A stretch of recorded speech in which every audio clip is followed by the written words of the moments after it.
All right. Hello, dear listeners of the Filing Cabinet. Today, I'm chatting with Caspar Oesterheld. Caspar is, are you currently a PhD student? Yeah, I'm still a PhD student.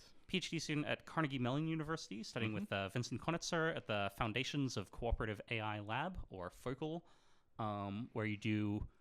I see you as focusing on sort of a variety of topics in, like, I don't know, decision theory, game theory, cooperative AI, perhaps unified by, like, interest in, rational choice in the presence of people who in the presence of other actors who maybe understand a bit about you, maybe you want to cooperate with, maybe, but you're not like totally simpatico with. Is that a fair description? Yeah, I think that's a fair description. Cool. Well, today we're going to be talking about something a little bit outside the, like, totally buttoned down academic wheelhouse. Something that, like, was sort of an edge case for being on my other podcast, Excerpt, the AI X Risk Research podcast, available where all good podcasts can be found. And that is evidential cooperation in large worlds. So first of all, can you give me an overview of just what is this? Sure. Yeah, I think one can view evidential cooperation in large worlds, or ECL, as sort of a combination of a few different ideas. So I guess I'll have to kind of introduce these ideas in turn to some extent. Okay, so I mean, one very basic thing is this idea that one can beneficially trade with people in various contexts. Okay, that's probably a familiar idea.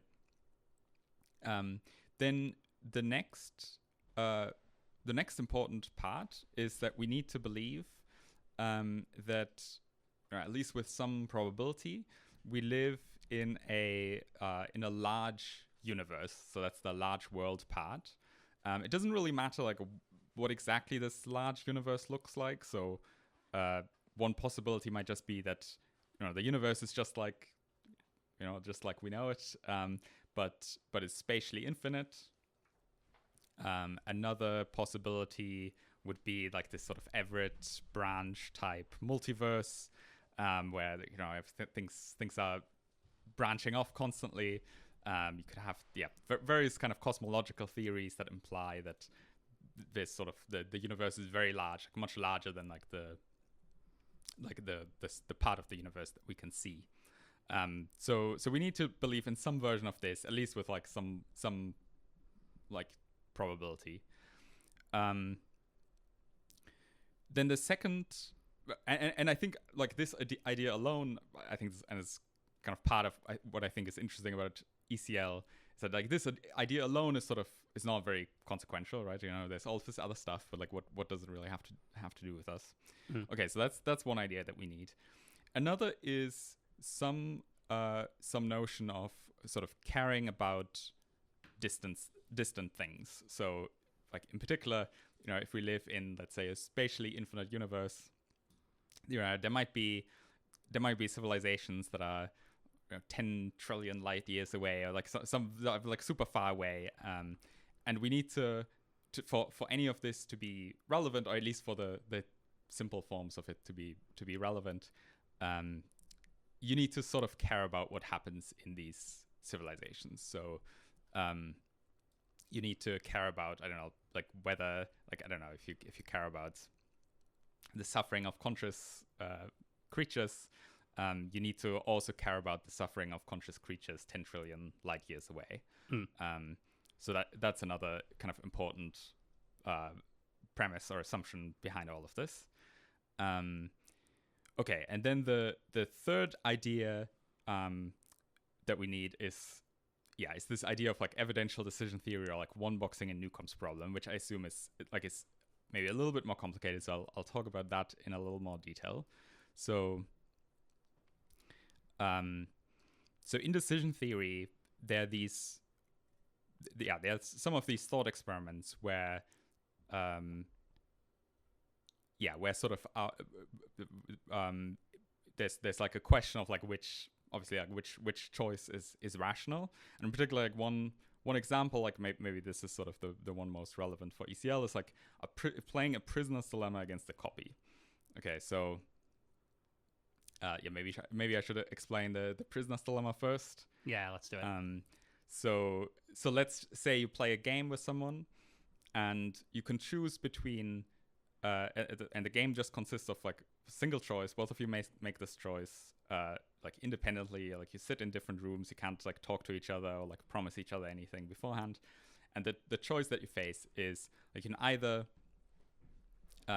like grab $1 for yourself, or give $3 to the other person.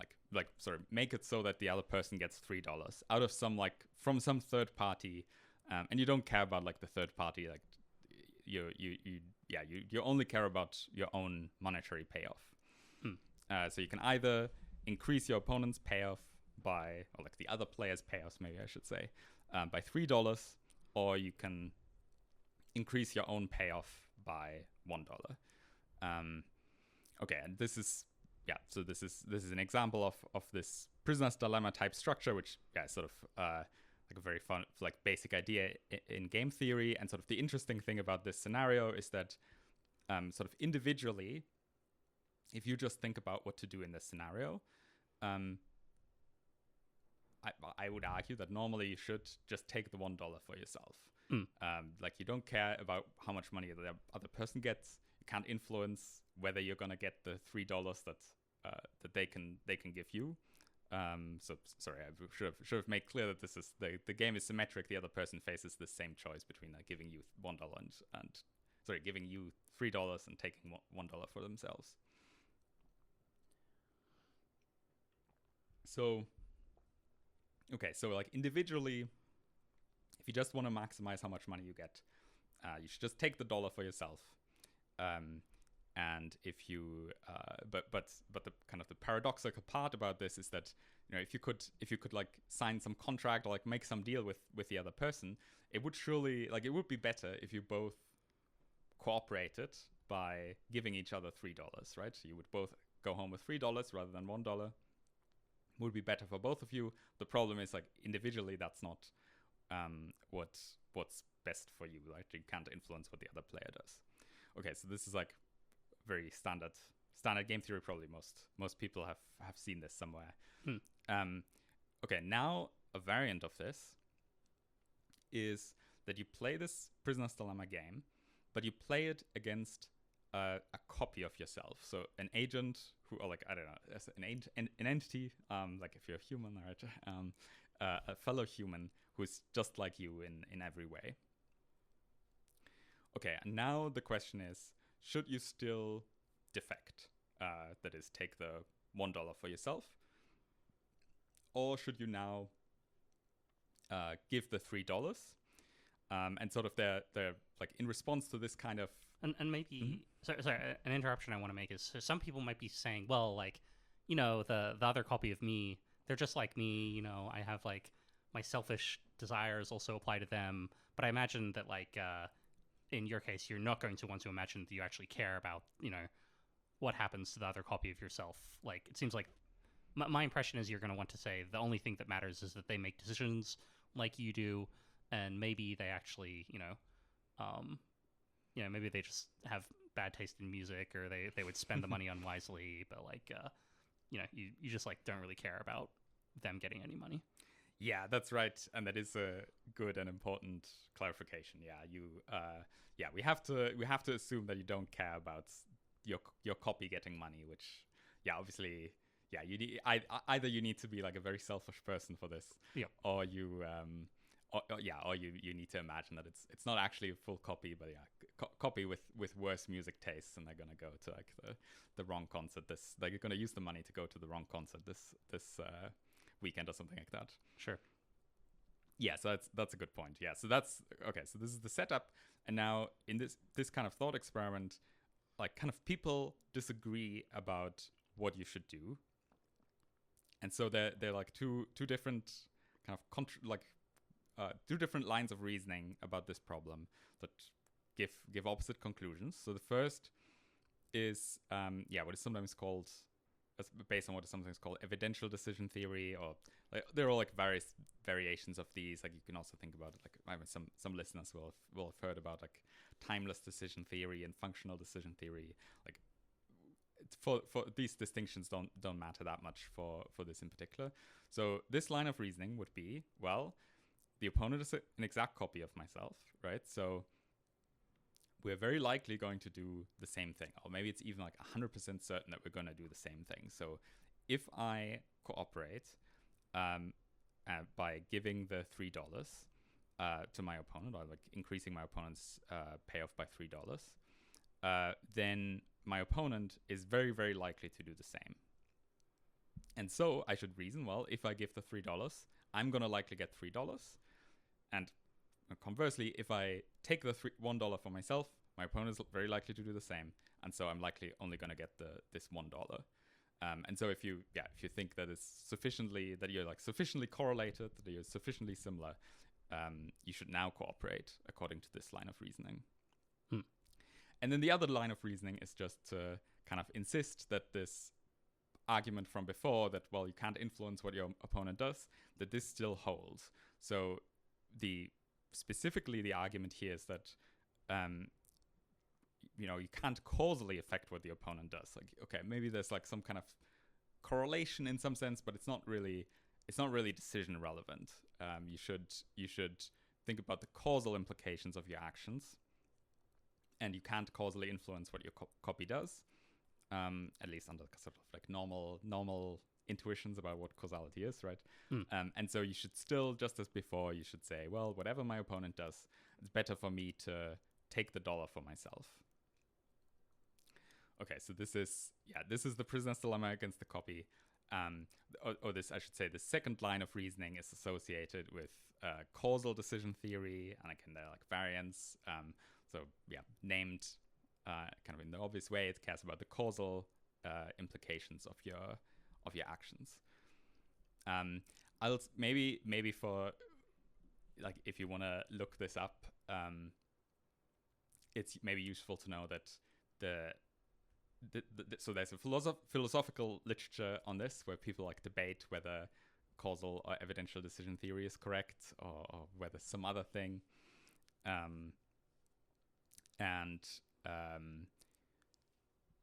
And in this literature, the example of a problem that people use is called Newcomb's problem, and the equivalent of giving the $3 is called one-boxing, and the equivalent of, or like the analog of defecting, of taking the $1 is called two-boxing. And maybe I'll use these terms later, but I think we don't really need to think about like Newcomb's problem itself for this discussion. Sure. Okay. So you're saying for ECL to get off the ground, you have to think that the universe is pretty big. You have to care about what happens in like sort of distance, potentially non-causally connected regions of the universe, and you have to be you have to kind of by the line of reasoning of like cooperating with the copy, whether you get there precisely by EDT or by other strange decision theories, I think is not going to matter much for your analysis, is my sense. Yeah, I agree. I mean, it's, well, might come down to some details, but you need to buy that you should cooperate with copies. Yep. And so, okay, once you believe those premises, what's the conclusion? Okay, so now comes like the actual idea, right? ECL. So the idea is now that by our actions, we might gain evidence about, like, we might make it more likely, or we gain evidence about what people elsewhere in the multiverse do. And in particular, if we or like large universe or whatever. So like in particular, if we believe that the universe is very large and that there are very many agents, then kind of the evidence that we gain by our actions about what happens elsewhere in the universe, this might be much, much more significant than the kind of causal implications of our actions, like here on Earth. So even if maybe like the amount of evidence that I gain about like any particular agent might be very small, right? Like, I don't know, like there's been sort of speculation about whether, like, I don't know, like should some humans who think very similarly, like twins or whatever, should they do this kind of evidential decision theory type cooperation with each other? And then you have to like think like, okay, well, how correlated are they? Like, if I cooperate, how much more likely does it make it that they cooperate? If the universe is large enough, then this sort of doesn't really matter as long as you think you gain some evidence about like some fraction of people, or I don't know, slimy aliens or whatever that are out there. And so the argument is the impact, the evidential impact of your actions will be dominated by what you learn about, the large universe and all the other agents that are out there. And now you have to think about what the implication of that is, right? Like what should you now do? And for that, maybe you could speculate about various things about how like this or that action gives you evidence about what everyone else does. But I think in my view, what I think is the most important implication is that we should reason that if we behave more cooperatively towards other value systems, then this gives us evidence that across the large universe, all of these agents that are similar to us will also reason that they should act more cooperatively towards other value systems. And so that's what evidential cooperation in large worlds is. It's like everyone acts, or like I and the agents that I'm correlated with, that are similar to me, we all choose to become more cooperative towards each other's value systems, and get some gains from trade in this way. Gotcha. So So initially, when you were giving the explanation, I had some questions like, okay, how big does the world have to be? How much do I have to care about other things? And it seems like this is basically just driven by, like, for evidential cooperation in larger worlds to work, there's some calculus of like, okay, my actions are like, this much evidence about this many aliens and or this many, decision makers in other regions of the larger world. And as long as they, it seems like probably conceptually I'm going to do something a little bit like multiply out the number of things, multiply out by how much I care about them, multiply out by how much evidence I get about them, and weigh that up against like the kind of local cost of me trying to do this maneuver. And if, that benefit is bigger than the cost, that's roughly the zone where ECL is going to make sense. Does that sound right? Yeah, that's exactly right. Okay, great. So yeah, I guess maybe to push on that a little bit, are there any like quantitative estimates of like of what these numbers actually are that I could check against? So for like how high the correlation is between like you and the average agent in the multiverse, I think that it will be difficult to get estimates for. I think. I wonder. So okay, it's pretty hard to get estimates for that, right? Because like most of our intelligences are very correlated by virtue of all being humans. Mm-hmm. One cool thing about AI is it seems like we can train some we can train like multiple copies of very smart AIs. Mm-hmm. And it seems plausible to me that like by looking at correlations between value systems of various AIs, I guess it's a little bit difficult because the relevant notion of correlation is presumably like evidential in my mind. Like it's a little bit like it's maybe it's hard to figure out what you would conclude from the results of like how similar different AI's value systems are, but like at a first shot, it seems like that might give you an opportunity to figure this out. I'm wondering if you have thoughts there. Yeah, I think I agree with this to some extent, at least. I think the like in general, I guess with AI, there are more experiments one can do. One can try things out. One can like consider like relatively formal systems of reasoning as well. I guess LLMs are sort of, I don't know, maybe in some ways similar to us in that it's sort of like some complicated soup of stuff, and like who knows what their objectives are even, and so on. Yeah. But you can also you can have like formal models of learning and see like how these things would reason about these things. Yeah, I do also think that the problem is that sort of ultimately this kind of correlation is sort of a subjective belief type thing, right? Like it's sort of like how much do I what evidence do I gain about how other people in the universe reason or like decide based on what I decide. And like in principle, of course, like I don't know, if you told me how everyone else in the universe reasons, like if you write down on a piece of paper like the exact fraction of the people who act cooperatively, then once I know this, and then if I kind of update it, which like I mean it would be bad for me to learn this because it kind of makes this cooperation harder, but if I it would be bad for everyone else to learn it. It would be right. Yeah, it's bad for people to get this kind of information, but and it's bad news if you learn it, I guess, because other people maybe it's evidence that other people will learn it as well. Yeah.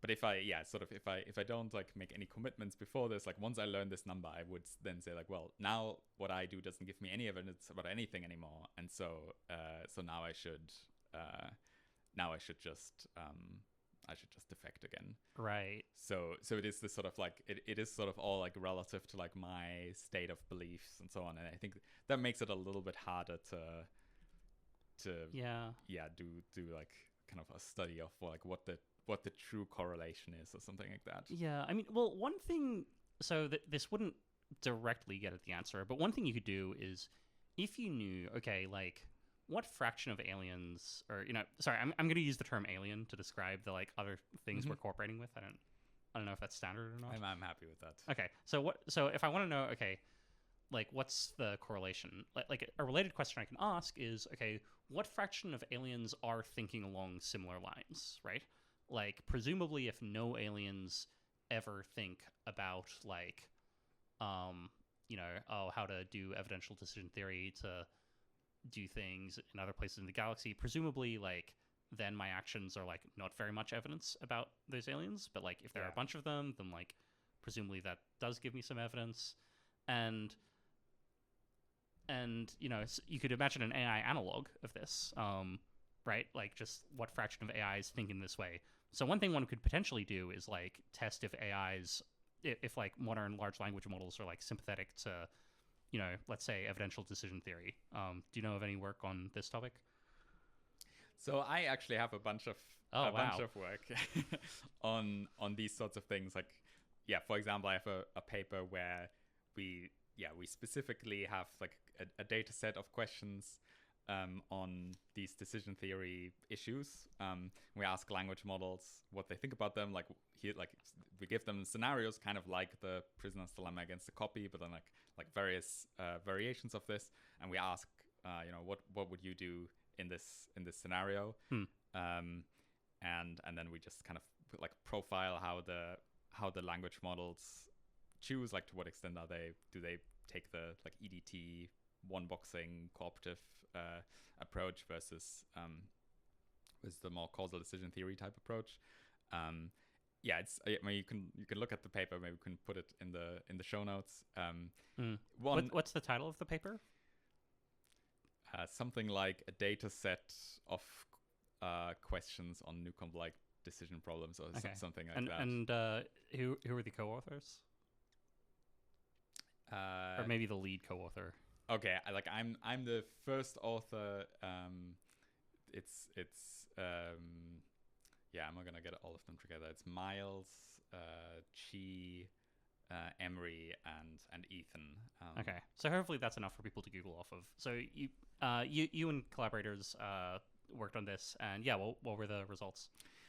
So one interesting thing that we found is that the inclinations of language models. Okay, so for one, the inclinations of language models on this seem to be sort of like they're sort of like in between. It's not like they always choose the the EDT option, always choose the CDT option. Like it's, I don't know, like if I don't know, if like -1 means always choosing the CDT option and 1 means always choosing the EDT options. The language models that we tested are sort of all between like -0.1 and 0.4 or something like that. So like they all kind of vary. Like sometimes give one answer, sometimes another answer. I think probably in part because they often don't understand the scenarios very well. Like it does seem to be relatively hard for language models, especially like somewhat older ones. Yep. Another interesting thing that we found is that there's this very strong correlation between models getting more capable at answering sort of like purely like uncontroversial questions like what would evidential decision theory recommend in this scenario, right? That is, everyone agrees about this, like in the kind of scenarios that we have. So we measure that, like how competent are they at answering those questions, and then we also measure the attitudes. And there's a strong correlation between these two, and turns out more capable models tend to be more aligned with evidential decision theory. Okay. Which I don't really know what to make of this. I basically don't really have a good confident guess about why this is the case, but it's surely interesting. Yeah. I guess so if I were trying to use this as evidence for how many aliens out there want to do ECLW, I think probably ideally I would want to look at like model, maybe things that are closer to base models, or maybe things that have been RLHF'd a little bit less. It's probably hard to get at that, but I mean the other thing I would want to know is like, did you ask models specifically about ECL things? I think we had a few questions that were like kind of about ECL type things. Okay. But I don't really remember any specific results for those, and it's like a relatively small set of questions. Fair enough. If enterprising listeners wanted to find out, could they figure that out from like the appendices of your paper? Probably not, because I think we don't include results specifically for the ECL questions, because there's so few of them, and so fair enough. But like maybe they can just ask Claude. Yeah, we do. So the data set is basically published. So people can and including the kind of experimental results. Yeah.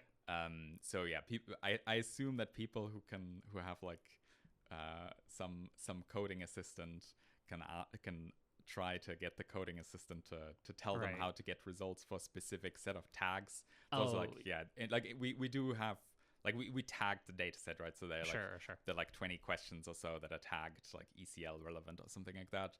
And so basically you want the results specifically for those, right? If that's what you're asking. Yep.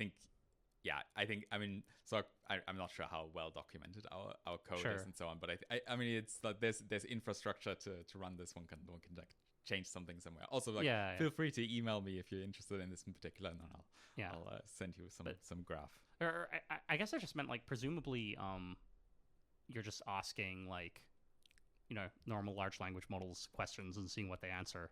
Yeah, and presumably listeners can just like type a thing into Claude and see. I guess they might want to be careful to like avoid like what might be politely called acquiescence bias, where language models just like pick up on what you think you want the answer to be. But like, which, for what it's worth, this could also be a hypothesis about our data set, right? Like it could be that we hand wrote these questions, and it could be that by the way we write the questions, somehow we encode into this some bias that we write the question in a way that makes it clear that somehow, it's a bit mysterious how that exactly would work, but it's like conceivable, right? Yeah. That the 2 paragraphs that we write to describe a scenario, somehow it encodes that we kind of like EDT, or like, I mean, I wrote most of the questions. I'm sympathetic to evidential decision theory, to cooperating with copies and so on. Yeah, it could be that the reason why we get the result that we get is that the better language models get better at figuring out what kind of extracting this inclination from the 2 paragraph scenario description, and then think, okay, for this guy I'm gonna 1 box. Yeah. So, okay, so this was something of a digression from me asking you how, like, if anyone's like done some calculations to figure out Right. like parameters. Yeah, what are the parameter values, and let's just check if ECL makes sense. So you're saying it's very hard to check the subjective correlations, and then I interrupted you. Do you happen to remember where you might have gone from there, or do you feel ready to? I think. I mean, I can like randomly say some number, but I think probably the other numbers are more like I mean, you can get some estimates from somewhere.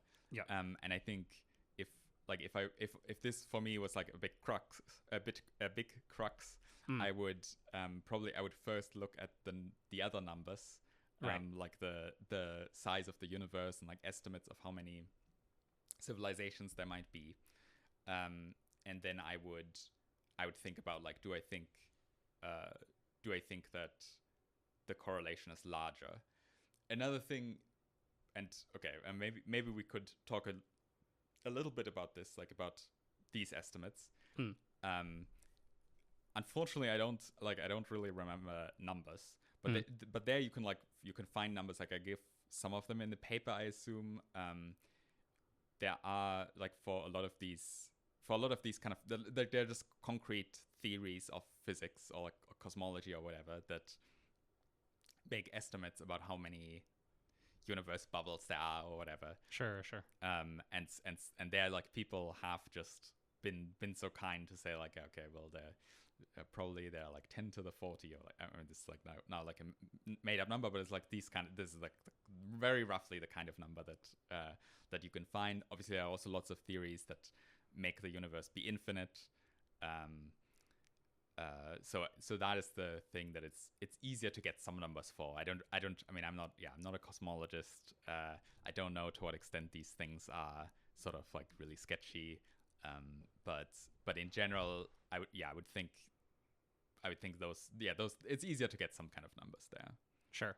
And when you say the paper, which paper are you referring to? Oh, sorry. Yeah. So I wrote a paper about evidential cooperation in large worlds. The paper is not titled that. It's called I think multiverse-wide cooperation via correlated decision making. And it doesn't use the term ECL. It uses a different term. So sort of rebranded later. But yeah, I think that paper, like it has like some section somewhere giving like some overview of like theories of physics that say that the universe is very large. Okay. So that's about parameters of it. I think one thing I want to ask is, so we've brought AI up a little bit, and my impression is that people who are interested in evidential cooperation in large worlds also seem to be sort of seem to be sort of in the AI existential risk, AI safety sphere. Yeah, I agree. Yeah. So like, and in particular, yeah, you've previously been on my podcast, which is the main barometer of such things, Axarp. So what's like? Do you have a sense of just what's the relationship between these ideas? Yeah. So I think, I mean, in some sense, like you can definitely view ECL as sort of a completely standalone thing. You could imagine like an alternate world where, I don't know, developing semiconductors takes a lot more time, and so or like, I mean, I also think like a lot of this decision theory stuff is not that. I mean, it's these are simple ideas. Like in some sense, you I don't know, you could imagine like, I don't know, Socrates or whatever, like some people in ancient Greece thinking about these things, right? Yeah. So it's easy to imagine a world where people think about ECL without thinking about AI. I think the relationship. Okay, so I mean, I another thing is that I think there's like this is just some sort of, I don't know, coincidence or something like that, or like, I don't know, people thinking about AI are also thinking about decision theory or something like that. Like I think that's sort of one reason why these things come up together. I mean, so okay, then that I do think there are like a bunch of connections. Like one connection, of course, is that I think for AI, a lot of this evidential corporations type stuff is a lot more relevant even without the large worlds. So yeah, I mean, some of my work, like my like academically respectable work that I publish in journals and conferences and so on, is about like this dataset paper, right? Some of this is about like do AI agents cooperate with copies, which I think is relevant in part because, well, for AI agents there just will be lots of copies of the same agents, right? Like if we like, I mean, especially now with like this foundation model approach where there are like a couple of companies that can spend enormous amounts of resources on training these huge models, and then everyone else can like fiddle with 10 parameters and like write a nice prompt. The world will be full of these copies. So that's another way in which these topics are somehow related. And then I think so. Like I think in practice, I guess I think that sort of like AI is just kind of a big deal for everything. I don't know. I mean, maybe. I guess maybe these days a lot of people who say this say like, I don't know, like the company, I don't know, some tire company, like we're now an AI first company, right? But like I don't know, I just think like probably it's just gonna transform the world in lots of ways, and so I think basically for any way of influencing the world, it is important to think about how like what will happen with AI. And so I think one, like, yeah, if I think about like what's important from like an ECL standpoint, like what should we actually do? I think a lot of the implications are about like making sure that the future goes in a way that it can take these things into account, can like think about these things in a reasonable way, rather than like, I don't know, like completely disregarding these things as crazy, or like being like super hardcore like into causal decision theory or something like that. Sure. So I actually want to ask a bit more about that. Before I do, listeners may not notice this because Caspar handled it very smoothly, but while Caspar was talking, I got myself some paper to scribble down notes on. Caspar, I'm wondering, would you like some paper and a pen as well? I'll take it. Thanks. All right. You get my purple pen. Thank you. Cool. So, I guess I think there are two directions I can go. Firstly, like, do I believe in the idea? And secondly, do I, like, how does one actually do it? I think, at least personally, I'm like fairly sympathetic to the core ideas. The one that is like the one that seems potentially the most controversial to me is kind of the decision theory assumptions that you need to bring to the table for this to get off the ground. And the main doubt I have about this is just my understanding is that academic philosophers who focus on the study of, you know, what makes decisions good or bad, commonly known as decision theory, my impression is that they mostly think that CDT is right, and that you should do things like I think they mostly think you should two-box in Newcomb, right, which is analogous to defecting against a copy of yourself.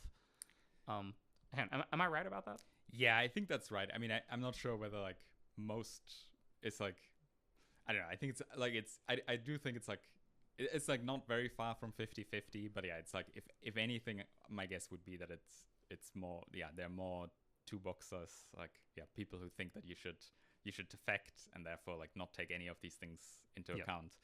Then there are people who agree with something like evidential decision theory. I think it's not.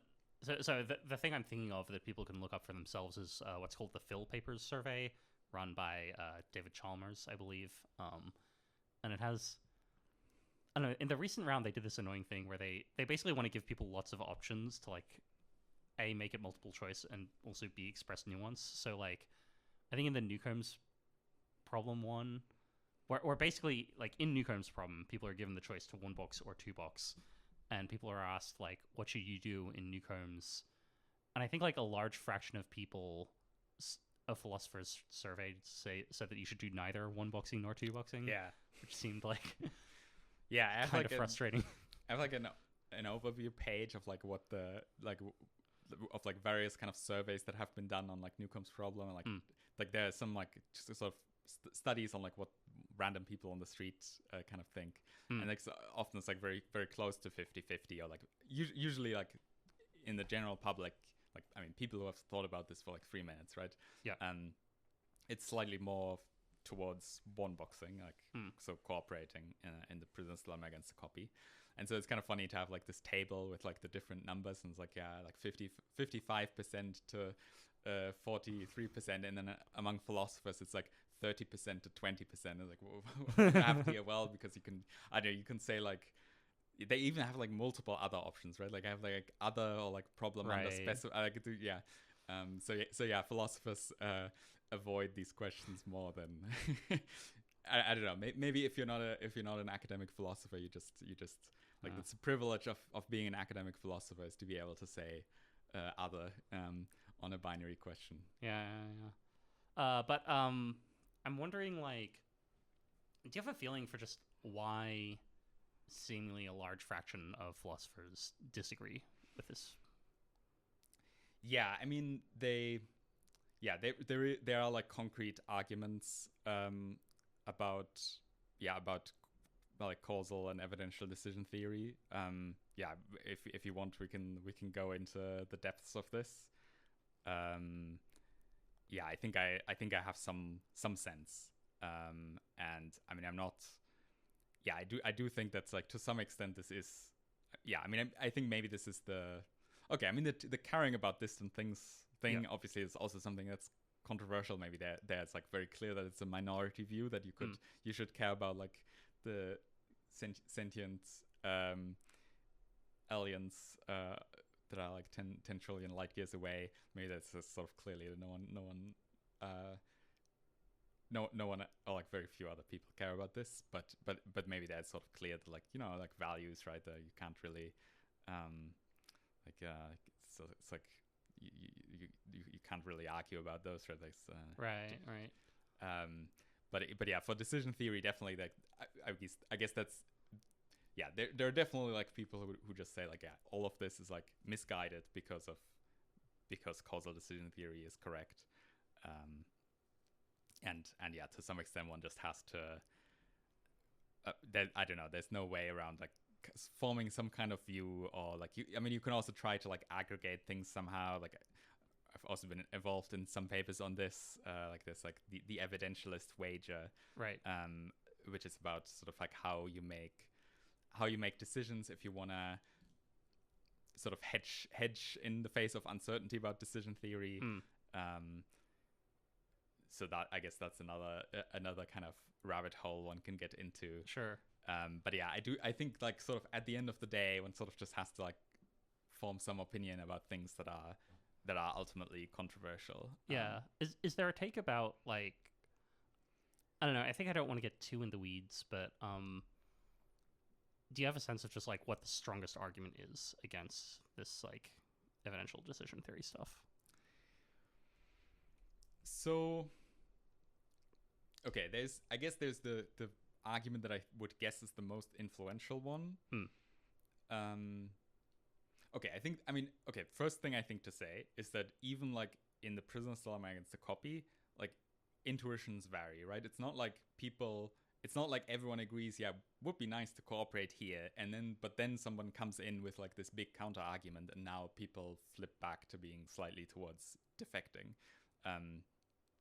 It's like even about this like very basic case, people just have opposing intuitions, and like in a way where like there's like, I don't know, like it's like a very simple thing, and there's almost no space for having any back and forth on this, because it's sort of like all, right. I don't know, all the arguments about this are on the table, and like people still disagree. But so I think it's not clear to what extent there's like the one argument that is in the weeds that people disagree with. But I think like in academic philosophy, like in the literature on that, I would think that the most important line of arguments is about variations of Newcomb's problem, or like the prisoner's dilemma against the copy, where it seems that evidential decision theory implies irrational behavior. So I don't know, they're always for some reason they always pick like the most awkward examples where like imagine smoking doesn't actually cause cancer, and instead having the cancer, you have like a gene that causes cancer and smoking, which I'm pretty sure it's not true, but we can suppose this as a thought experiment. So this is called the smoking lesion. And then so we there's a gene that causes smoking, and it also causes cancer. And now causal decision theory. Okay, now you ask yourself, should you smoke or not? Oh, and I guess there's also an assumption there that like if it didn't cause cancer, you would love to smoke. Yes, there's the additional assumption that I don't know, cancer is the only negative consequence from smoking, and otherwise smoking is great. So it's a weird scenario. For some reason, this is still the kind of the normal example. I think it's also kind of a problem that like now everyone has like their own variant of this to avoid the awkwardness of this. So now they're like, I don't know, there you can find like 20 different versions of essentially the structure. Sure. So I don't know, it's like one of these cases where like the literature sort of messed up in some way. But okay, so let's take this weird smoking case. So the idea here is that if you're a causal decision theorist and you're wondering whether to smoke, you say, well, okay, smoking is good, other things equal. Smoking doesn't cause cancer. It kind of, I don't know, gives me evidence that I have cancer or something like that, but it's not, that's just not relevant. And so I should smoke. And people generally find this very intuitive, that this is correct. Again, it's like very weird that like, I mean, this is like a scenario where the conclusion is I should smoke, and that's the intuitive thing, when like in the real world it's not. But yeah, people find this very intuitive, that you shouldn't think like, I don't know, exhibiting a symptom gives you evidence that you have the disease or something like that. Like and there are like more extreme versions of this, like, I don't know, going to the doctor, maybe it gives you evidence that you're sick, right? Yeah. Which I would dispute, but you could argue that like, you know, I definitely people who go to the doctor are more likely to be sick, and so maybe you should not go to the doctor to get evidence that you're not sick. So evidential decision theory has these problematic issues, that it might recommend refraining. It might recommend not smoking to gain evidence that you don't have the cancer gene. Maybe it recommends, and again, I would dispute some of these things, but it might recommend not going to the doctor to get evidence that you're healthy, and so on. Yeah, I think I would, if people are interested in like some of these cases, I don't know. I think like the Tickle defense, I guess it's this paper that I think Ray Briggs wrote. I'm like pretty sympathetic to that, but I don't know. That's something people can look up. I don't know. While we're on the topic of counterexamples, I think there's this problem that has made its way around the kind of less wrong sphere called XOR blackmail, where to me this is like a more compelling counterexample to at least basic evidential decision theory. But it seems like you think that the kind of strongest counterexample to EDT, or the strongest reason you might have to not believe in EDT is like, well, look, there's just like, you're forming a theory of rational choice, you're going off some examples. EDT, there are some examples where it seems like it gives weird recommendations, and if you're very compelled by that, and you're not very compelled by the, you know, Newcomb, by the cooperation with a copy thing, then like that's going to be an issue for you. Does that seem roughly right? At least in the academic literature, that's sort of the way things have gone, I guess. Yeah, the XOR blackmail is sort of another one that was it's just sort of an example that people have different issues on. Different intuitions on. Yeah. I should say that, like, I'm sympathetic to I mean, yeah, your view about XL blackmail, I think I mean, if you, yeah, I mean, the thing that XL blackmail is supposed to be an intuition, like an argument for, is like, I don't know, updateless decision theory or functional decision theory, like some of these other things, all of which, at least to some extent, also recommend cooperating with copies. Yeah. So I do think that, I think there are lots of things related to evidential decision theory that are like a little bit kind of unclear, like where one has to patch it a little bit in some ways. But I mean the most critical objections for the purpose of ECL are ones where like really the bottom line conclusion is that you should, I don't know, defect against copies, or like maybe, I mean, another version would be that like maybe there's some like super narrow version of EDT where you only cooperate against exact copies, and if I don't know, if I play a Prisoner's Dilemma against an exact copy, but they have like a different type of shoe or something, like they're like different in some very superficial way, maybe then you should already defect, right? These would be like very critical, I guess. With these, I don't know, they push on like dimensions about decision theory that are related, like relevant to ECL, but that fair don't enough. like break ECL. You're good point about just which counterexamples are relevant for ECL versus EDT in general. Okay, so all right, suppose that a listener now is like, yep, I'm all in on an ECL, let's do it. Like, how concretely, what do we do now that we're trying to do some ECL? Yeah, that's a good question, and the answer is like somewhat person specific, I think, in for lots of reasons. Yeah, I mean, I think one thing is that kind of immediately, I think you should just act more cooperatively towards other value systems, right? Like that's the conclusion, like acting more cooperatively towards other value systems, in particular like the kind that you expect that your like correlated agents to have. Gives you evidence that they'll act more cooperatively towards your value systems.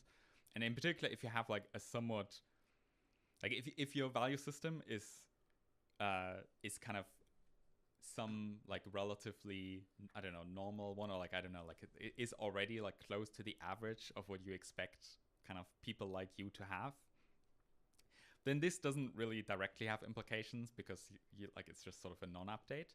But if you have sort of like views that are on some dimension somewhat extreme, then you should kind of moderate along these dimensions. So for example, if you think like, I don't know, like, I mean, they're utilitarians, right? Utilitarians think that the only thing that matters is like well-being of sentient creatures or something like that, or like maybe preference fulfillment of sentient creatures. That is an extreme view, right?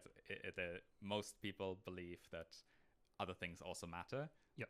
So like on the dimension of like how much do other things, like, I don't know, how much does knowledge matter intrinsically? Utilitarians are on the extreme of saying like 0, where most people are probably on somewhere else on the line. And so if you're a utilitarian, you can think about like, I don't know, how much should I, like, I don't know, if I want to promote the view that only well-being matters, and like, which not normally, like, normally most value systems want to promote themselves, right? Like if you're a utilitarian, one way to have a positive impact is to make more people utilitarian. And some of these things become less compelling because you gain evidence. If I pull the like values rope in my direction, I gain evidence that all the people who reason like me are also gonna pull the values rope in their direction elsewhere in the universe. And so like overall, we're just wasting effort on like pulling this rope in like random directions in different places. Right. So it seems, I guess in my mind, just figuring out empirics seems like it would be like very relevant for this. So like when you say cooperate with other value systems, in some sense, like you kind of can't, if you think that a value system can be like, I'm pro this or I'm against this, like for any given thing, there's some natural thought that like, well, 50% of value systems want you to do more of it and 50% of value systems want you to do less of it. So like if I'm thinking about how I would implement this, I think that first I've got to like try and think about kind of the processes by which people like it seems like firstly I've just got to know like what's the distribution of value systems in the large world, right? And I imagine I'm probably going to want to think like, okay, like what ways do like intelligent beings arise, and like what would that tend to cause you to value? And then I'm going to want to think, okay, like, well, ways that value systems arise that also cause their adherents to think about things roughly like ECL. Like, does that correlate with like any particular value systems? I think I'm also going to want to like try and figure out. Well, like I think in common sense morality. Well, I don't know how much of a grasp I have in common sense morality anymore, but I think there are some things that are like more local values and more non-local values. So like I might think that it's very important for me to read like the classic works of human literature, but I might think it's less important for like people in other galaxies too. But like maybe I care about all of our well-being in some sense. So I guess I've got to like figure out distribution of values, figure out how that correlates with decision theory things. I've got to figure out like which of those values are long range versus short range for other species, and I guess for myself, and how those correlate. And I think once I figure out those, then I know how to like trade off stuff and like kind of do less of the peripherally valuable things and more of like the common core. Does that roughly seem right? Yeah, that's all right. Yeah, I sort of made like jumped over a lot of steps and like gave some sort of example of a conclusion. But yeah, Yeah. Okay, I should mention maybe first that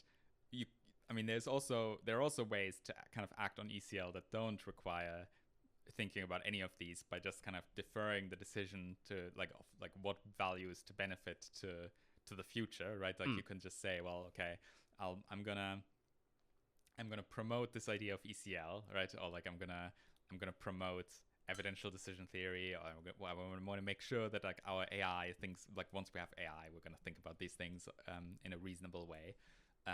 You can do that, and probably that's good regardless of what the distribution is, assuming that you think that the future can figure out right what the distribution of values is.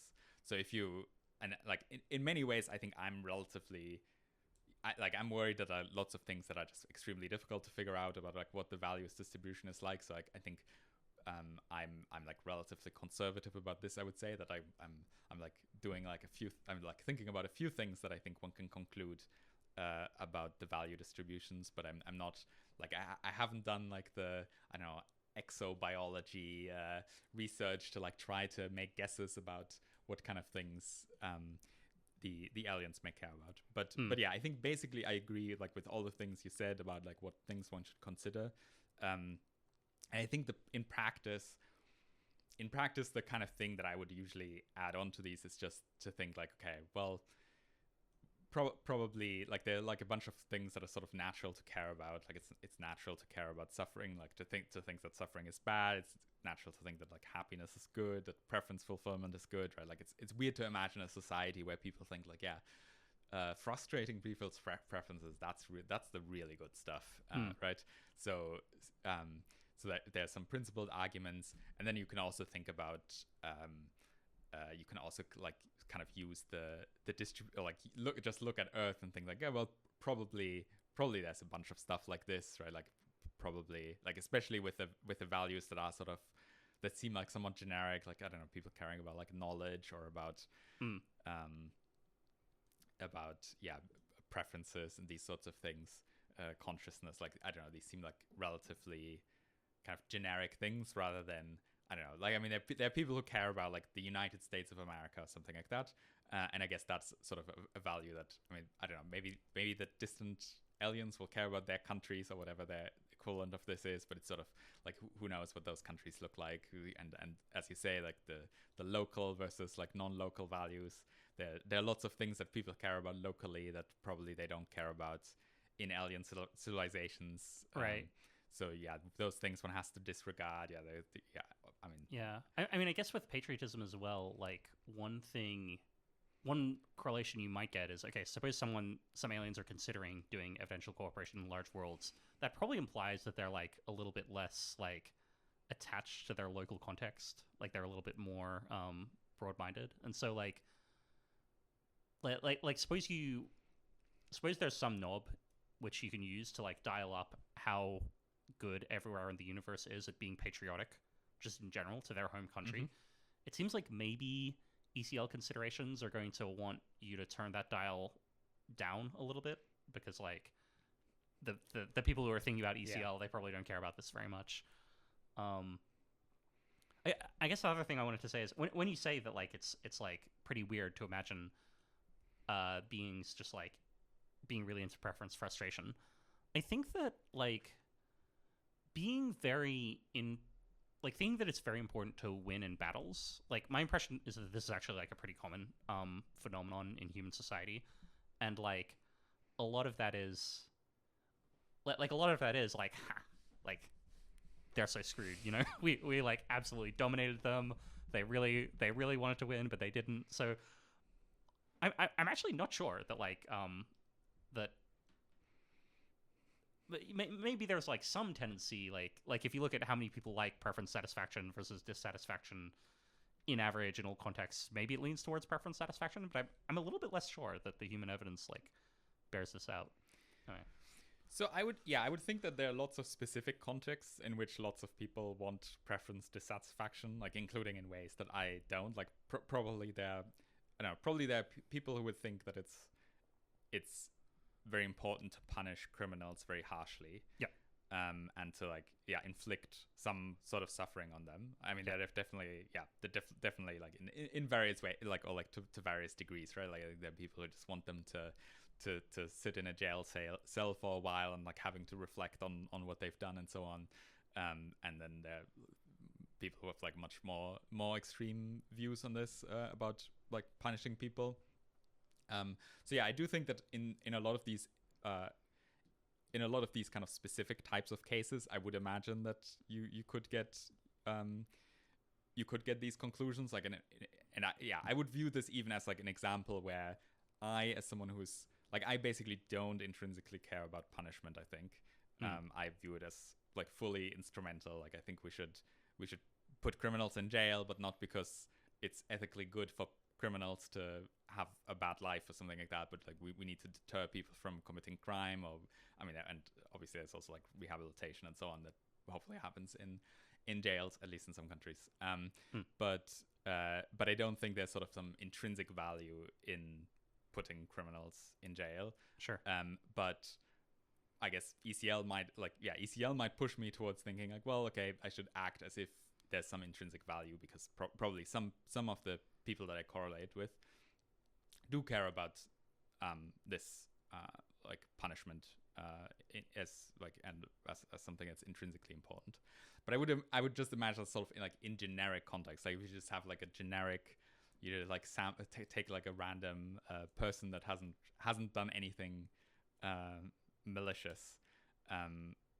I would think that it's very rare to just want that person to suffer, at least in extreme ways. I mean, there are other things, right? Like there are also like one kind of maybe thing that like relatively many people care about is that, you know, people are like, they face adversity and they overcome it, and like maybe that's like important to people that a lot of that happens. Yep. But I guess that's sort of like a little bit different from like really frustrated preferences, right? I think that's fair. So okay, I'm thinking about ECL recommendations. So firstly, yeah, I guess it's just like one of these views that says like the right thing to do is like really hard to figure out. It like, and it's maybe not so urgent. So maybe you should like A, save up resources for later when you like know more stuff. B, transmit like caring about ECL into the future. I think ECL is actually maybe more into, so there's this general idea of patient philanthropy, which is that like, you know, we should just like save up our resources and like spend it all on philanthropy later. One reason it seems like maybe ECL is going to recommend this is like, so I have some resources right now. I can basically like multiply them later. Maybe I just give them to like a semi-random person later. Well, one cool thing about ECL is like how important ECL is sort of correlated with how much that semi-random person cares about ECL. It's probably not going to encourage you to like literally randomly give away your money, but it maybe like makes you a little bit less worried about value drift than you might otherwise be. Does that seem right? Yeah, I would think Yeah, I would think that it makes you less worried about value drift probably. But I mean, even that is kind of complicated, right? Like you could imagine that the people that we're correlated with are people that are kind of like at a similar point in time in the civilization, in the sort of civilizational history of their planet. Right. And like, okay, like I mean, this is like a view that's sort of like maybe specific to our community, but like we're sort of thinking like, okay, well, we're gonna get AGI soon, and like sort of like it's like a fairly specific point in time, and that will like change a lot about how society will work and like how minds will work. Maybe there will be a lot of digital minds, and like everything will be very different. And so you might think that actually it is important to preserve values because like the people who are like right before these big transformations, we're like all in a similar state of having like somewhat similar values and being correlated with each other, or like having some set of values and being correlated with each other in a way that's required for this kind of cooperation. And we might think like, okay, well, the biggest worry for all of us jointly is that we're gonna have AGI, or like we're gonna go through like some other kinds of societal transformations, and they'll just take us into like some completely different different space of values, and we're not correlated with these people, so we can't really cooperate with, like, I mean, if like it doesn't help me to, like, it's not good for like my kind of ECL friends if I allow this, because they don't they don't benefit from it, or like all my ECL friends are like pre this transformation. So it's a bit hard to say. Yeah, I guess there's a thing going on. Sorry, and again, I could be totally wrong about this. It seems like there's a thing going on where like, if you're, and you don't even need to believe in AI. I think there's this fairly common view that like, look, hunter-gatherers had some set of values, and like farmers just generally had kind of different values, and then post-industrial revolution we had some sort of different values, and as long as you think like maybe something vaguely like that is coming in the next like 1,000 odd years, I think you're gonna have a similar take. Yeah, I agree. Yeah, I think there's something where like, on the one hand, if you save up all your money and then you learn that like the people who get it don't care about ECL, on the one hand, that's bad for your ECL ambitions, and that really matters if you think that ECL is like one of the major determinants of like whether actions make sense or not. On the other hand, it does mean that ECL just mattered less. Like if you learned that, that's like strong evidence that ECL mattered less than you thought it did, because there are fewer of these civilizations around that you could influence by ECL. I think probably on net it's gonna work out that it's better to not waste your money, but I don't know. Maybe it like softens the blow a little bit. Yeah, so I haven't thought of I don't think I've thought about this particular consideration before, but yeah, like in general, there's sort of a wager in favor of worlds in which ECL matters a lot, or in which our correlations with everyone are strong. I mean, this is also something we could have discussed earlier when we discussed the parameters, right? Like, if you're really like into just like computing expected values, then okay, maybe you think correlations might be low, and there might not be that many people that are similar to me, and maybe the universe is small. But if the universe is large and lots of agents are similar to me in like this ECL relevant way, then I have a lot of impact, and so my expected utility calculations are dominated by this, and so I should act on this much more than I think it's likely, right? Like, even if I think it's only 10% likely that the universe is very large, maybe I should still basically act as if the universe is very large, because in that case I have like my actions matter much more. Yeah, and for that, like, or I don't know, there's a natural thought that comes to me of like, oh, in these situations you're going to be like very interested in gathering evidence about like, are we in this world or the other world? But it seems like in the language of this wager, it's actually like, look, it's going to cost you money to get this evidence, and like with that money you could have done all this like ECL stuff, and that's like so important, so like don't even bother like figuring out if it's true. Yeah, I mean, if it's really very cheap, then probably you should still. It's find very out. cheap. Or if the evidence convinces other people to do ECL stuff, then you're going to be very like, especially if you're doing some sort of like patient, save up your money for later. Like, you're probably going to want to spend some of that money right now on like figuring out if ECL is true or not. Yeah, Yeah. Yeah, I mean, people's views on these kinds of wages and like to what extent one should just completely ignore them or not, it's like vary a lot. So yeah, I do think actually. Oh wait, actually, maybe you shouldn't think. So suppose. Sorry, I'm just thinking about the case of like saving up money and then people with potentially different values are going to spend it later. So you might think, oh, I should like spend my money right now to figure out if ECL is true or not. But suppose that you can get evidence, but it's not going to be like super decisive evidence, right? And you think that it's 10% likely that the things that determine whether ECL makes sense or not are true. And suppose you think that like, okay, 90% chance ECL doesn't actually make sense. Or like even in worlds where ECL, okay, suppose you think that even in worlds where ECL does make sense, you're going to run an experiment, and with 90% chance, the experiment will tell you that ECL does actually make sense. And with 10% chance, it's going to tell you you're going to get the wrong results. If you think that the future people are a little bit irrational, such that they would do ECL on the current evidence, but they wouldn't do it if your experiments got the wrong results, I think you're going to end up thinking that like maybe you don't want to run the experiment just in case like it fools your predecessor. Yeah, I guess it really depends on like, do you think you already have enough to persuade your predecessors or not? Yeah, your successors rather. Yeah, I think that's right. Yeah. Okay. All right, so I'm gonna go back to things you should do if you believe in ECL. So, I guess the second thing is like investigating just like ways in which intelligences form and like, what the correlations is between thinking about ECL and values. And like, it seems to me that this is probably another place where AI considerations come in.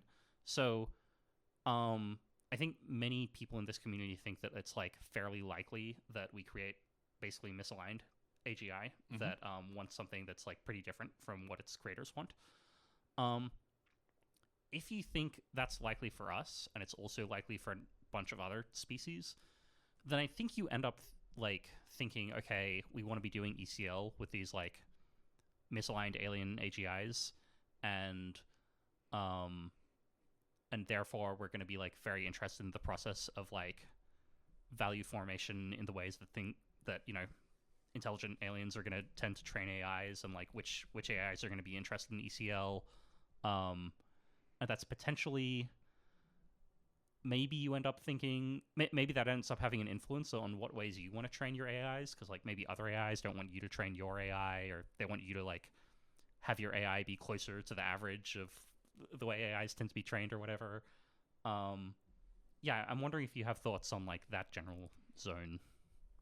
Yeah, I think this is basically true. Like, yeah, I mean, in some sense, like trading with the misaligned AIs might be like, yeah, might be amazing, or like the gains from trade with them might be really good, because I don't know, maybe for them it's not very costly to just like keep the civilizations around, which maybe we care about a lot.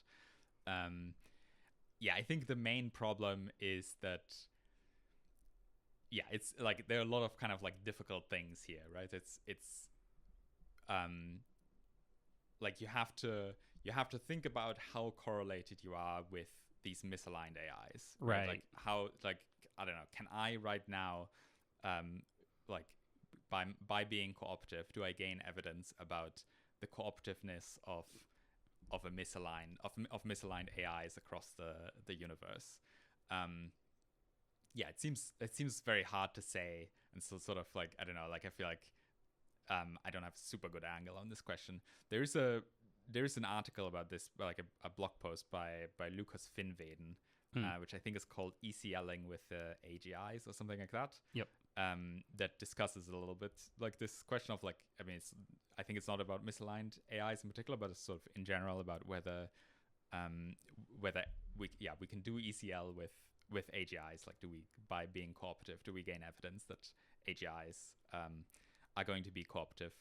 And it's I basically don't have anything to add on top of that article. But I think it's sort of, I don't know, like I'm still kind of pretty unsure. Yeah. About that. I mean, wouldn't it, like, it seems to me like I think you have this.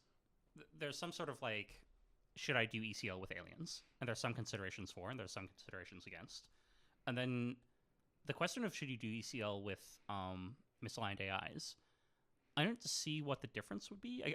The one distinction I can think of is maybe you think aliens are more likely to come along via a process analogous to, evolution by natural selection, and maybe that's not how people tend to make AIs, and maybe that makes a difference. But I guess I'm not sure.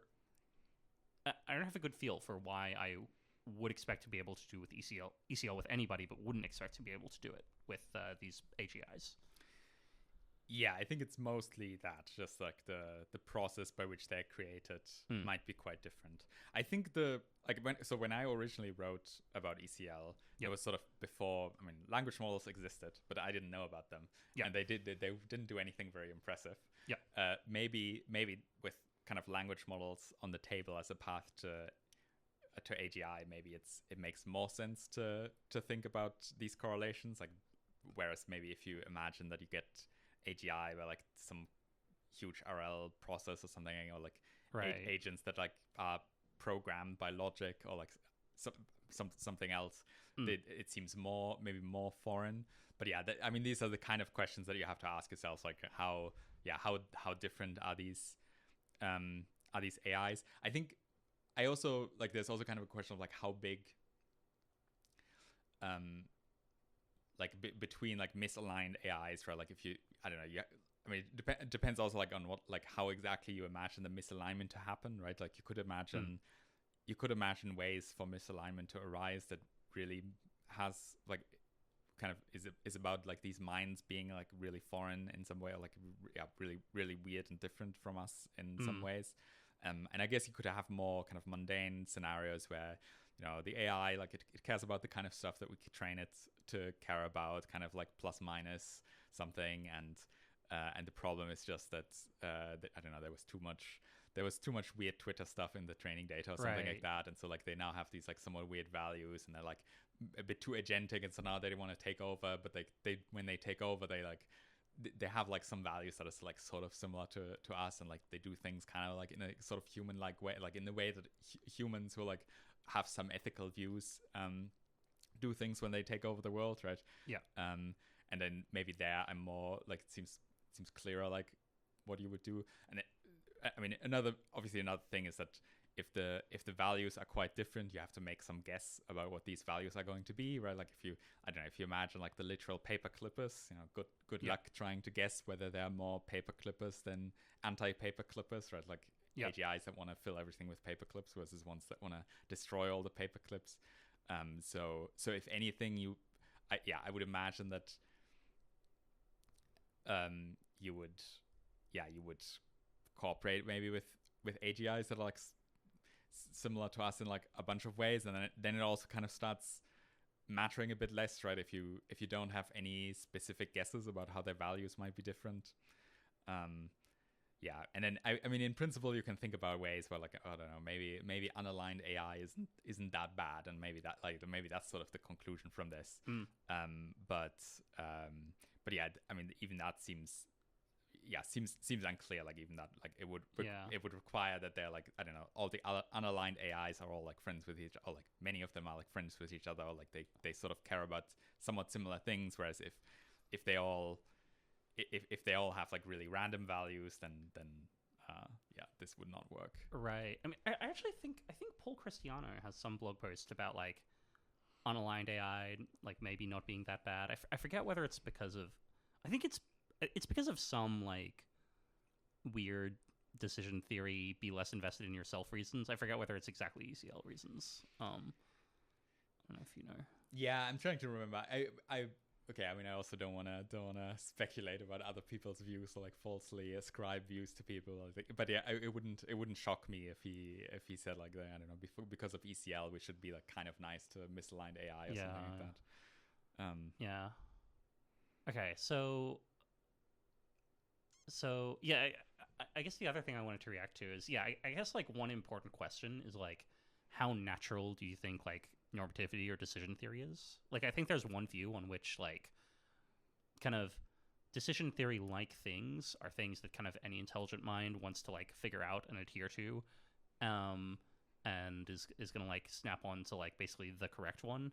And I think on this view, you're probably more optimistic about, at least about the idea that like misaligned AGIs are going to be interested in ECL things. You might still worry about like, does it know the values, or do we know which values they might tend to have? But I think you're probably going to be more optimistic about that. Whereas like if you there's the alien mind thesis where it also just has some like weird mishmash decision theory where, and I think if you're worried about misalignment, like maybe you're also worried like, you know, we can't even get decision theory right, we can't get values right, and like maybe if you have a bad enough decision theory, like it doesn't like repair itself to be the good decision theory because it can't figure out why that would be a good thing. And maybe that's seems hard to figure out. That's my conclusion. At least for like these kind of like very misaligned AIs, seems okay. So wait, before we move on a little bit, I want to say two random things that I thought of based on what you previously discussed. So firstly, I think there was an earlier remark about like how many people in history have like is it rare to think about acausal decision theory stuff? Daniel Cocotello has this like pretty cool blog post where he's like, oh yeah, Kantian ethics are basically like updateless decision theory or something. I quite like that. Secondly, when you mentioned like how many people think that it's good for, you know, prisoners to suffer like just because of the suffering, or people to suffer just because of the suffering, I think somewhat famously, I might be getting the name wrong. Okay, suppose you're a Christian theologian, you believe there's heaven, you believe there's hell, right? Here's a question: the people in heaven, how much do they know about the people in hell? Like how much are they paying attention? You might have one school of thought which is like they don't know about it because it would be like really sad or whatever. I think this is Augustine. I'm not totally sure, but I've at least heard of a view that like, no, the people in heaven, they like know about what's happening in hell, and it's actually like part of what's making heaven really good for them. And this is perhaps more natural if you think, well, if people are in hell, like, you know, it's good that God did that. And if you really understood things, you would understand how it's good. And therefore, and you know, the people in heaven, they like have the beatific vision. They like understand more about such things. So maybe they're like pleased with hell existing. They're pleased with people being in hell, and they like, you know, if they like take a look down, and you know, they're like pleased by the torments. So that would be one view in which people like suffering for its own sake, sort of, maybe, depending on how you parse it. I do think that this tends to not be like when people are selling the strengths of St. Augustine, they normally don't like lead with this one. So maybe that indicates it's not quite so popular. Okay, actually, I'm not gonna. I just wanted to say those things. I think what I want to move on now to is just like, all right, so moving more towards like an action guide for the aspiring ECLer. So thing one is like max out your savings account, max out your 401k. Thing two is probably like write some blog posts about ECL, like try and, you know, spread the good news, like maybe join some ECL protests or something. I don't know if that's the exact thing. And then I guess like it seems like you want to be reading anthropology. It seems like you want to be reading like accounts of the evolution of human values, stuff like that. It seems like you're probably also interested in like the cyborgism stuff, like people who are interested in just like chatting with like various large language models that have been where the like, you know, where the sort of corporatese has been stripped away and like getting to their weirdness. I think the aspiring ECLer is going to be like pretty interested in that. Do you have, is there anything else that sticks out to you? So there is, but I first want to say that like I think for the savings thing, it's sort of it does depend like on like how important you think like the current time is, right? Like I guess in the community that we're in, people believe that we're gonna get AGI like somewhat soon, and so now it's like a relatively important time, and maybe we have more leverage over things now than we will have once we have AGI, and so maybe you shouldn't max out your 401k. You should max out your match donations or whatever, right? To influence things that way. okay, but for like what else there is, I think in my mind, one big thing. I mean, to some extent, that's the the ECL protest thing. But like I guess to some extent, there's you can distinguish between sort of like direct ECL where you figure out people's values and then you act on that, and like you maybe currently you're doing something that's bad for some other value systems, and now you stop doing this, right? Like you had your blog post draft about how like it's really really bad to want to punish people or something like that. And now you don't post it because you're thinking, well, okay, actually, like it's not really important to promote this one way or another. I guess in my mind, the most like the other way is to like be more indirect and like kind of put the future in a good position to do this, which I guess, I mean, that's what the savings account is about. Partly that's also what the ECL protests are about. By the way, there's never been an ECL protest as far as I understand. Okay. But not yet. Not yet. Yeah, maybe.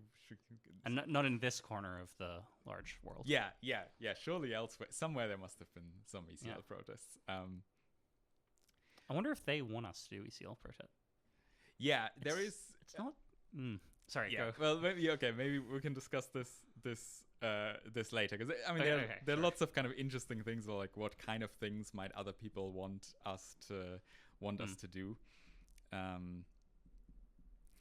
But yeah, in my mind, the main thing that I'm thinking about is more indirect and like about like putting the future in a position where it can like think about these things in a way that I would like. And then mostly thinking about that via AI, because it's just like the way that people in this community think about how to influence the future. I don't think that's the only thing that matters, but it's just a relatively leveraged way because no one else is, or like not that many other people are thinking about this. And so, there you can do various things. Like, for example, one concrete worry that might be that the AI systems are going to be trained in some particular way that might bias them towards a particular decision theory. I actually have a paper about this called Reinforcement Learning in Newcomb-like Environments or something like that. Neurops, I think 22 with James Bell, Linda Linsfors, and Hjor Skalzer. Okay. And that like gives like some concrete example. I mean, we can go into this, but maybe it's sort of too deep into the weeds. But like there's like you can have some learning algorithms that are just like they'll learn to defect against copies by the way they work. That's just how it is. And you might then worry that if we train AIs this way and then we use AIs that are trained this way to like debate decision theory with them, that this is sort of bad for us, like that this will make the future more kind of CDT inclined than we would like it to be. And so one can think about like these sort of more technical interventions, like maybe I don't know, maybe we need to monitor this, like we need to have a data set on questions to ask LLMs to see how their attitudes develop, so that once people do this kind of RL with language models, we can at least tell whether this is happening. Like, do they suddenly become very biased towards CDT as a result of this kind of training? Another the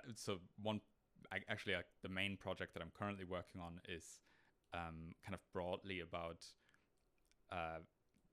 kind of looking into whether, or like how to get LLMs to help with kind of general like conceptual research, which could include things like decision theory, but also like lots of other kinds of alignment questions, or maybe AI policy questions, like ethics kind of stuff.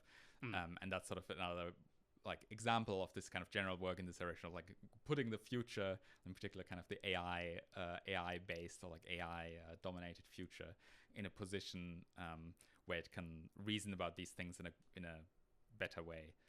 I think, I mean, I relatively heavily lean in this direction of like working on these kinds of things. I mean, also like, I mean, most of the work that I do has other kind of motivations as well, right? But sure. But I guess that's the kind of thing that I'm mostly thinking about. So I'm mostly I would say that I'm like cooperative towards other value systems. I and so on, but it's, I mean, it doesn't come up as much, or it doesn't feature that much in my life as thinking about how to put the future in a better position to make decisions about this. Okay, so yeah, basically like putting making like future AIs sort of more likely to be more inclined to do ECL style things, or help us figure out how to do ECL style things. I think that makes a lot of sense, especially like I mean, one general consideration. Actually, not scrap that. I abandoned that sentence. So that makes a lot of sense. I think that one question I have. So I don't know. A lot of our audience will be sort of effective altruists. Maybe they like don't feel capable of working on this kind of thing themselves. Are there ECL organizations that they can donate to kind of make this happen more? That's a good question.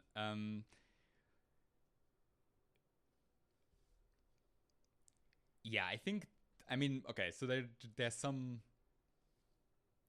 I don't know, there are a bunch of people who take this somewhat seriously and like think about it a little bit, but like don't work on it sort of very directly.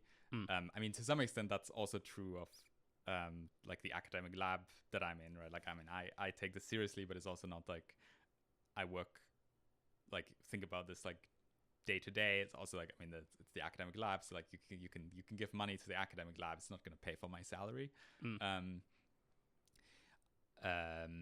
So I think there isn't anything very direct. It's also like, I mean, there are lots of these logistical issues, like maybe if I was an American citizen, I would just start something where you can give money specifically so that, I don't know, like people can apply for grants to do ECL based research. But I can't, because like I'm not a US citizen, so I can't like start US organizations and so on. So it's it is a little bit like, it is unfortunate that I can't tell people to give their annual $100 or $1,000 or however much they have to donate to some particular organizations. But yeah, I can't really think of anything, unfortunately. Okay, so I think I want to go into things you might do with AI to make it more ECL-ish. One thing you mentioned is, does it have the right decision theory? Another thing you mentioned, and I think I can basically understand like, okay, what research on that would look like. You also mentioned like making AI better at helping with kind of conceptual research. I'm curious, what's the hook there? What's the research angle? So I mean, basically the idea there is that, like, currently a lot of this, okay, I mean, LLMs are trained on, I don't know, all of the internet and so on, and then more recently, as perhaps was sort of predictable, they're also like trained a lot on like being good at coding, specifically like via like additional, like, I don't know, like this reasoning stuff, like being good at math. And these things are quite easy for labs to train on. Like, I mean, not from a technical perspective, but like from a conceptual perspective. Yep. You just have your data set with like math problems and like answers, and you somehow train the model via like clever techniques to give the right answers on these. Yeah. And so, but for a lot of these conceptual problems, like, I don't know, like getting models to judge arguments about decision theory or something like that, there are no ground truths. And like in particular, like on the bottom lines, there usually aren't ground truths. Like there are very, very few like philosophical questions on which we can sort of say what the right answer is, right? Like, people have opinions, obviously, but it's not like we can like train a model to come up with a correct conclusion that I don't know, Daniel Dennett was right about consciousness,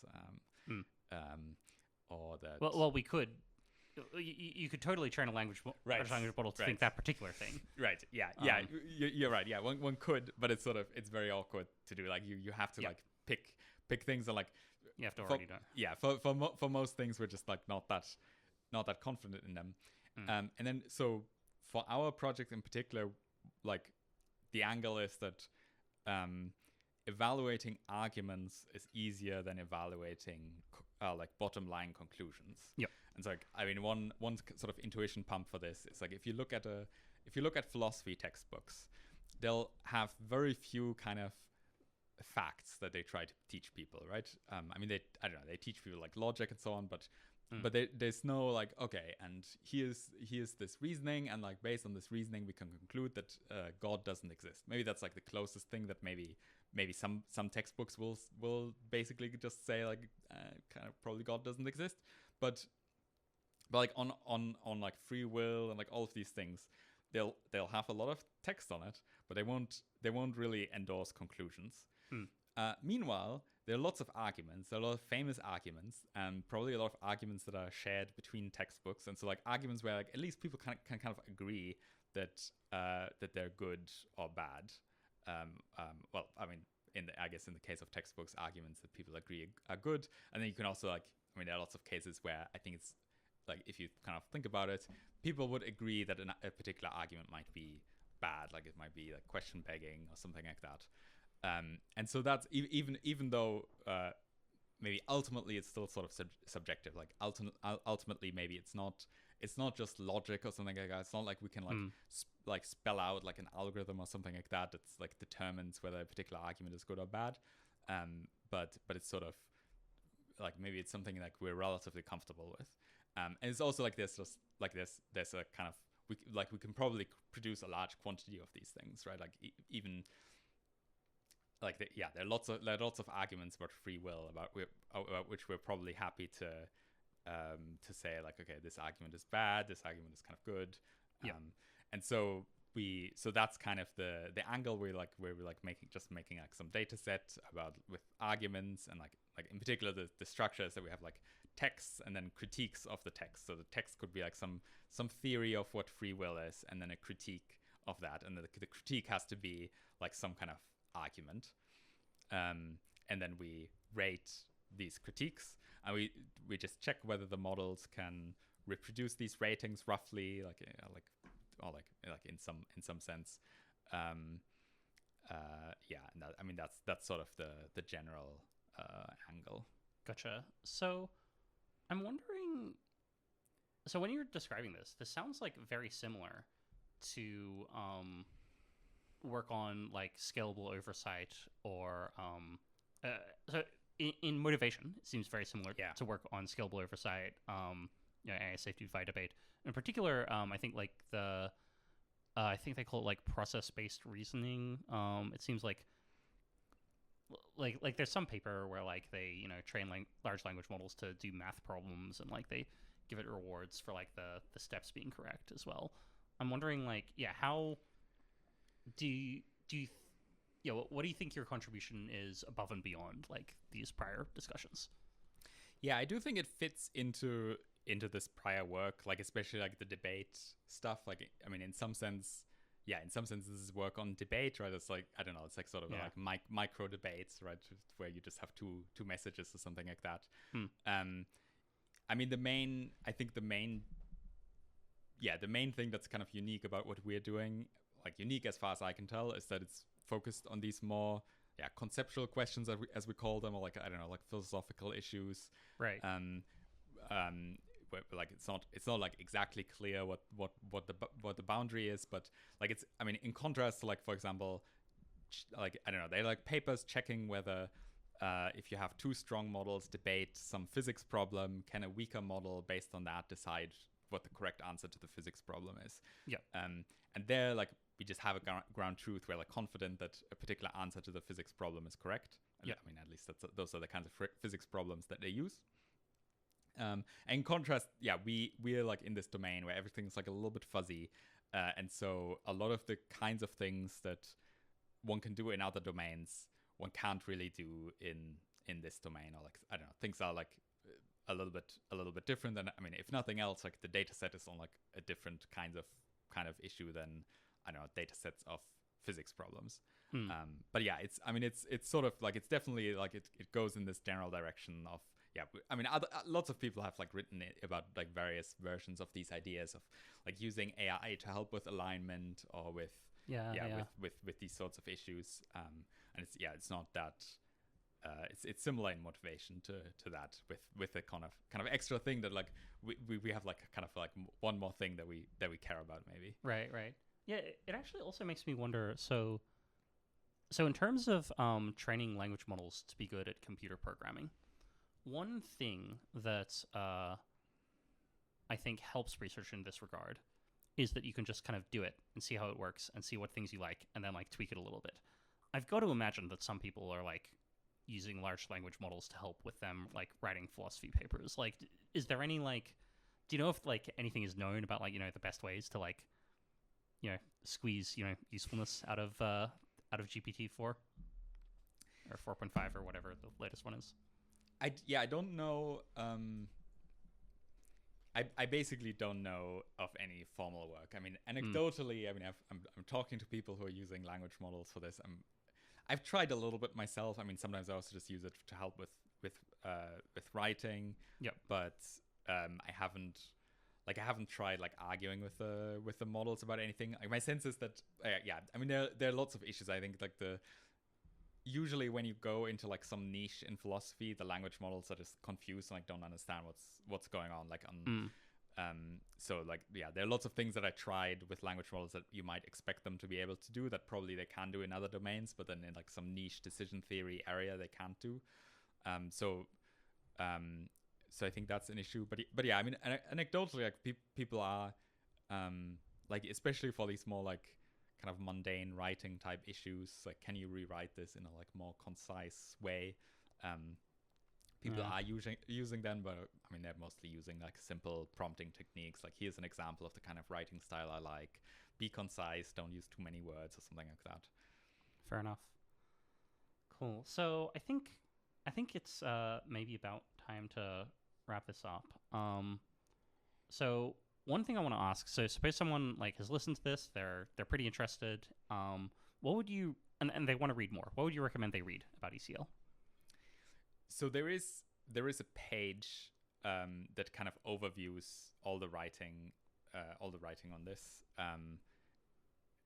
And yeah, I think probably, I mean, I would think that like this original paper that I wrote in, I don't know, it was like 2017 or something like that, so a while ago, I would think that that's, a lot of that is still, like, I kind of stand by this. I think it has, like, maybe relative to back then, I'm a bit more, I don't know, I would be a bit more focused. Like, I feel like it has a lot of these sort of, here's some like random implication that like you should care about this 30% more than you otherwise would have. Yep. Where like you can like, I mean, depending on what kind of situation you're in, maybe if you're a policy maker, this is all that matters to you. Are these like this shifting priorities around? Whereas like for me, it's more like, okay, what should I do with my career? And like, it's okay, is it like, it's good to think about like these AI related questions. But yeah, that is good. Lucas Finveden has recently written like a sequence of blog posts on ECL that I think are quite good and interesting. With some kind of new ideas or like variations of the ideas in the original paper. But there also just isn't that much on ECL itself, so it's not like okay, so the original paper is like 100 pages long, or something like that. So so it is. I mean, it's not nothing, right? But but that's sort of the order of magnitude. Maybe there's like another 100 pages or so in like other things. But yeah, there's. I mean, you can check out this overview page, and it'll just list all the things, and it's not that much, so you can kind of have a look at everything there is on this topic. Fair enough. And I'll be sure to link that. But if people want to just Google that now, if they just Google like overview evidential cooperation in large worlds, will that be enough to find it? I would hope so. I'm not 100% sure. Okay. Is this hosted? Is this hosted on CLR? CLR. CLR. Yeah, I think it might be like longtermrisk.org, without hyphens or anything like that. Okay. longtermrisk.org/ECL. Okay, but maybe adding long-term risk will help to the Google search will help this. Yeah, hopefully. Okay, cool. Yeah. So is there anything you'd like to say just before we wrap up? I think I don't have anything else. ECL for the win. All right. I'm not sure. ECL for the win. Well, thanks very much for coming on and chatting with me. Cool. Yeah. Thanks for having me.